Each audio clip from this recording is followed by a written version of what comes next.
Bismillahirrahmanirrahim. Assalamualaikum warahmatullahi wabarakatuh. Baiklah sobat PPG dalam jabatan 2022 semuanya. Semoga dalam keadaan baik dan sehat. Alhamdulillah. Di sini saya akan menyampaikan tentang cara pengisian LK3.1 menyusun best practice yang menggunakan metode STAR atau situasi, tantangan, aksi, refleksi, hasil, dan dampak terkait pengalaman mengatasi permasalahan siswa dalam pembelajaran. Di sini lokasi. Lokasi adalah tempat kita mengajar, yaitu jika saya di sini saya isi dengan nama sekolah saya. Kemudian lingkup pendidikan adalah sekolah dasar. Nah, ini bagi teman-teman yang dari PGSD ya. Kemudian tujuan yang ingin dicapai, contohnya meningkatkan hasil belajar siswa kelas 6 pada mata pelajaran matematika dan IPA dengan penerapan teknologi inovatif atau TPACK. Nah, teman-teman, di sini disesuaikan saja dengan tujuan kita ya, dari permasalahan kita. Jika tujuannya adalah meningkatkan hasil motivasi, maka teman-teman bisa isi tujuannya dengan meningkatkan motivasi belajar siswa.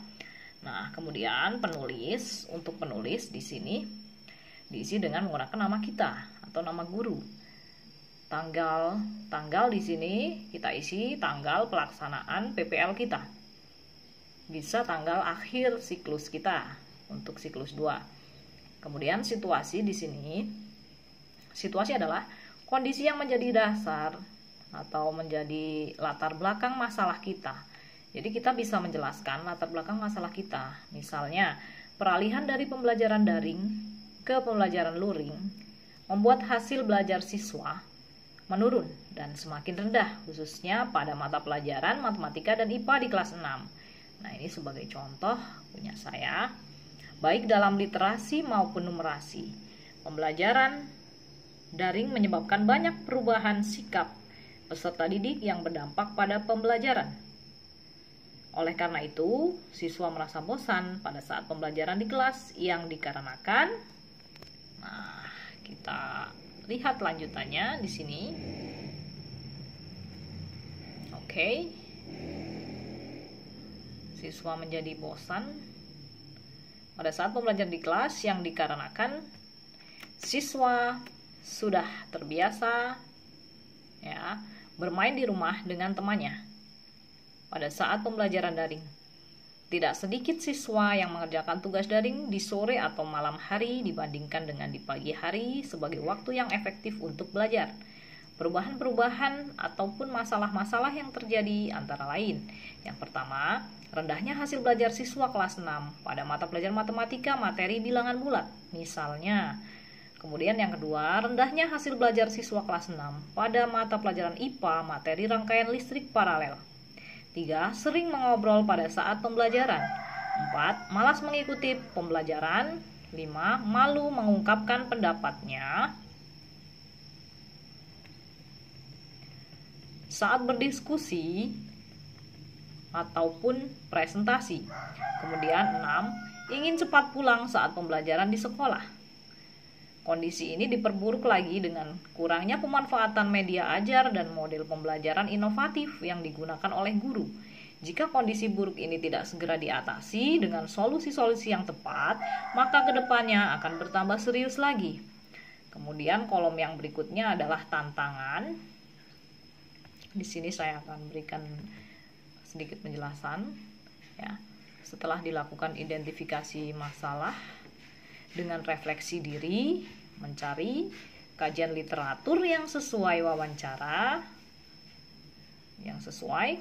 dengan guru senior dan kepala sekolah, serta kunjungan rumah untuk menggali informasi kepada orang tua siswa, tentunya menemui banyak tantangan. Di antaranya, kita bisa jelaskan tantangan-tantangannya. Yang pertama, saya sebagai guru masih belum paham model pembelajaran yang tepat dan sesuai dengan kondisi peserta didik saya yang sebaiknya saya sertakan di dalam perangkat pembelajaran saya. Yang kedua, saya sebagai seorang guru masih belum paham media pembelajaran apa yang tepat untuk diterapkan pada peserta didik saya dalam memaksimalkan hasil belajar mereka, atau belum mengimplementasikan TPACK. 3. Ruang kelas yang kurang nyaman ketika digunakan siswa. 4. Peserta didik belum semuanya mempunyai gawai untuk mendukungnya. Pembelajaran yang lebih maju dan inovatif. 5. Hilangnya rasa percaya diri siswa yang seharusnya ada dalam dirinya.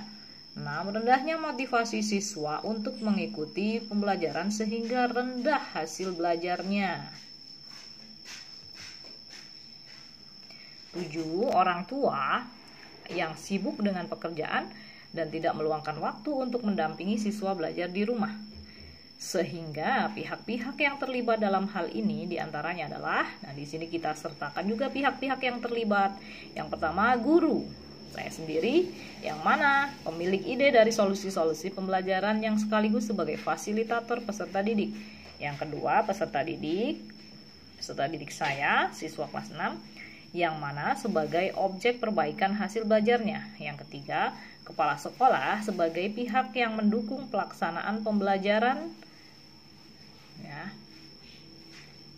Jadi di sini kita jelaskan pihak-pihak yang terlibat dalam solusi-solusi kita. Ya. Nah, di sini pelaksanaan pembelajaran sekaligus sumber belajar saya. Kemudian 4, teman sejawat sebagai pihak yang juga memberi dukungan dan masukan dalam saya melakukan perbaikan pembelajaran. 5. Orang tua peserta didik atau wali murid sebagai pihak yang berpartisipasi mendukung pelaksanaan pembelajaran berbasis teknologi inovatif dengan mengizinkan putra-putrinya membawa gawai orang tua ke sekolah serta memotivator putra-putrinya untuk selalu belajar di rumah juga. Kemudian aksi. Nah, aksi ini adalah langkah-langkah yang kita lakukan ya untuk mengatasi tantangan-tantangan kita. Di sini tantangan yang ada di atas ya harus segera diselesaikan dengan baik oleh guru profesional. Berkaitan dengan hal tersebut, maka langkah-langkah yang saya laksanakan dalam mengatasi tantangan tersebut antara lain, yang pertama dengan memilih model pembelajaran yang tepat. Nah, yang pertama dalam model pembelajarannya dan sesuai dengan permasalahan saya, yaitu dengan penerapan problem based learning atau PBL melalui 5 sintaknya. Nah, di sini sintak-sintaknya kita tulis juga dalam cerita kita. 5 sintaknya yaitu orientasi siswa pada masalah, mengorganisasi siswa, membimbing penyelidikan, mengembangkan dan menyajikan hasil serta menganalisis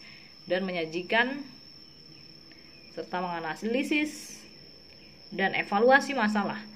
Guru menerapkan model pembelajaran PBL untuk meningkatkan hasil belajar siswa pada mata pelajaran matematika, materi bilangan bulat, serta mengimplementasikan model Project Based Learning atau PJBL melalui 6 sintaknya. Yaitu di sini jika kita menjelaskan aksi 1 dan 2 dengan model pembelajaran yang berbeda, kita jelaskan dua-duanya. 6 sintaknya yaitu menentukan pertanyaan dasar, membuat desain proyek, menyusun penjadwalan, melaksanakan dan memonitoring kemajuan proyek, uji coba hasil, serta evaluasi. Guru menerapkan PJBL untuk meningkatkan hasil belajar siswa pada mata pelajaran IPA materi rangkaian listrik paralel. Yang kedua, dengan menerapkan teknologi inovatif berupa video pembelajaran untuk lebih memotivasi siswa dalam memperhatikan dan menyerap materi pembelajaran. Guru juga menerapkan teknologi Google Form sebagai fasilitas evaluasi peserta didik yang tentunya sangat memudahkan guru dan peserta didik. 3. Dengan menyiapkan perangkat pembelajaran secara menyeluruh berupa RPP, LKPD, bahan ajar, media, dan lembar observasi yang sesuai dan lengkap. Yang keempat, berkaitan dengan penilaian, seorang guru juga dituntut untuk memberikan penilaian secara keseluruhan dari ranah kognitif, afektif, dan psikomotorik. Tentunya dalam instrumen yang lengkap mulai dari kisi-kisi, indikator ketercapaian setiap ranah, dan rubrik penilaian untuk melengkapi penilaian di akhir pembelajaran. Yang kelima, berkaitan dengan dukungan orang tua siswa, yaitu dengan meminta izin kepada wali murid agar dapat meminjamkan gawainya kepada putra-putrinya untuk dibawa ke sekolah. Nah, ini berkaitan dengan teknologi inovatif. Oke. Dibawa ke sekolah yang dimanfaatkan untuk media belajar menggunakan teknologi inovatif, serta memberikan masukan kepada wali murid untuk dapat meluangkan waktunya dalam mendampingi siswa belajar di rumah. Masih ada lanjutannya. Yang keenam, berkaitan dengan kondisi ruangan, guru dapat mendesain ruang kelas dengan baik dari segi kebersihan, kerapihan, dan keindahan, sehingga siswa merasa lebih nyaman dan serius belajar. Ini tentunya akan berpengaruh terhadap hasil belajarnya. Kemudian B, strategi yang digunakan dalam mencapai tujuan. Saya perlu menggunakan strategi pembelajaran yang bagus dan sesuai dengan kondisi peserta didik saya. Maka saya menggunakan strategi diskusi dan ceramah dalam pembelajaran saya. Strategi diskusi ini lebih menggali kemampuan dan keberanian siswa untuk dapat lebih aktif dan kreatif dalam menyampaikan pemikirannya dengan teman satu kelompoknya, teman dari kelompok lain, atau dengan guru, komunikasi multi arah. Kemudian strategi ceramah juga saya lakukan untuk menjelaskan sedikit serta membantu siswa dalam menyimpulkan materi pembelajaran supaya persepsinya menjadi sama dalam daya serap materi pembelajarannya. Kemudian kita jelaskan juga prosesnya. Dalam melaksanakan langkah-langkah pembelajaran yang mengimplementasikan CPEK, seorang guru harus melalui beberapa tahapan prosesnya, antara lain: yang pertama, menentukan model pembelajaran yang relevan. Yang kedua, menentukan media ajar yang relevan. Yang ketiga, membuat perangkat pembelajaran yang lengkap. Keempat, melaksanakan pembelajaran dengan mengaplikasikan CPEK. Yang kelima, melakukan penilaian. Dan yang terakhir, melakukan refleksi. Itulah prosesnya. Kemudian kita jelaskan juga pihak-pihak yang terlibat pada pelaksanaan pembelajaran dengan menggunakan penerapan CPEK, tentu saja melibatkan guru, peserta didik, serta didukung oleh kepala sekolah, dewan guru, pengawas sekolah, dan seluruh staf sekolah, serta orang tua siswa.